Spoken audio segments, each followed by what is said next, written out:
E2, Killian Hayes.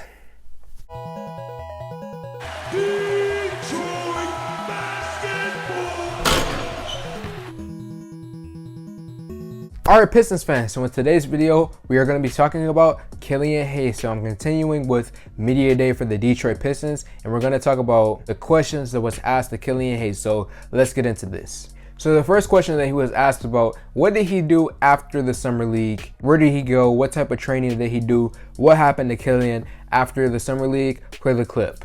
I mean, I definitely, after the summer league, I went back to France a little bit, and that really started, working more with my trainers from back home. And coming back, just my mindset, the way I wanted to come, the way I wanted to be seen on the court with more intensity. I know I can be a great defensive player, so I really focus on that. So yeah, Killian talked about after the summer league, he decided to go to France, and he mainly focused on defense because he believes he has the potential to become a great defensive player. And I do agree with him. I do believe that Killian does have the potential to become one of the top defenders in the NBA. You know, think about Drew Holiday on another level. I believe that Killian has massive defensive potential, but at the same time, I would have heard to hear him, speak on developing his three-point shot, because as Pistons fans, we don't want Killian to be a great three-point shooter. I mean, obviously that would be nice, but we don't need him to be a great three-point shooter. All we need from Killian is just to be okay. 35, 34, or 33% from the three-point line, that will all be good enough for me. If he can just knock down a consistent jumper, with him being a really good defender, possibly a great defender, depending on how he develops in the future with his passing ability, all I want from Killian is to get a good enough three-point shot. So I would have loved to hear him talk about him in the offseason going to France and training on his three-point shot. Well, he didn't say that. He said that he worked on his defense, which is fine as well, because I do believe that he has the potential to be a top defensive point guard in the NBA. So I am happy that he did put in the work this summer, even if it wasn't mainly on three-point shots. So the next question that he was asked was about him and Cade Cunningham playing off of each other. Play the clip. I mean, Kay, he a great guy. He a great teammate on and off the court. He's really easy to play with because he always thinks team first. He never puts himself in front of the team, but he's a knockdown shooter. He can play on and off the ball, so he's just somebody that's really easy to play with. I mean, I know I can play on and off the ball. He can play on and off the ball. So at the end of the day, it's just we want to win. So whatever it takes to win games, and that's more of a coach decision. I'm gonna just work hard, work for the team, and that's ends up to the coach at the end of the day. So in terms of these two playing off of each other, obviously I don't know what the future holds for these two in terms of playing together, but for what I did see in the summer league, I do believe that they will find a way to work this out together, with these two guys being over 6'5", both of them over 6'5", really good defenders. Those two facts alone, you have to find a way to make those two things work. There aren't many guards in the NBA. You have a point guard who's over 6'5" and a shooting guard who's over 6'5", who both play really good on defense. You don't see that too often in the NBA. So those two facts alone, I feel like it's a really huge thing.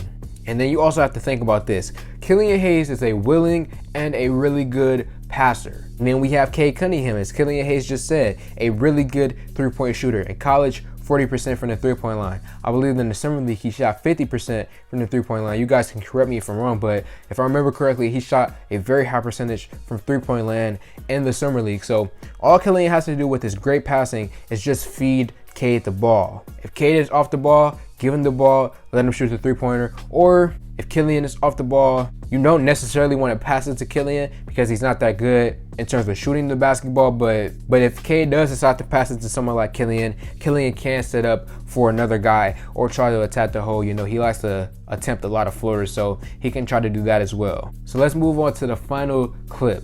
It was another question asked about Killian and Cade Cunningham. He was asked about who's going to be the primary ball handler between the two. Play the clip. Nah, not really. That's not how we see it. We just play. We really want to win at the end of the day. So we can play with each other, play different roles. But I think that's really a question for the coach. I'm just here to try and win games.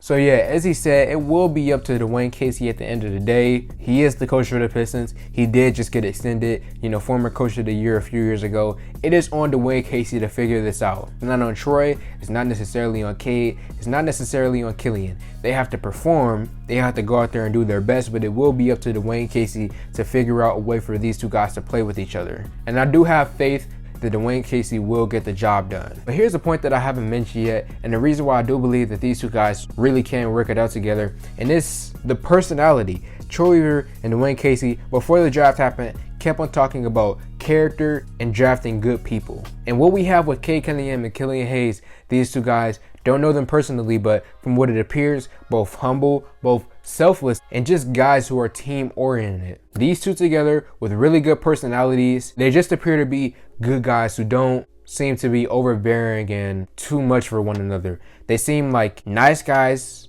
who in the locker room are just fun to be around. So the character of these two guys, I feel like will be a main factor in their success in the future. So Pistons fans, let me know in the comment section below how you feel about Killian Hayes' media availability. Like this video, comment on this video, share this video. Thank y'all for 3K, and I'm out.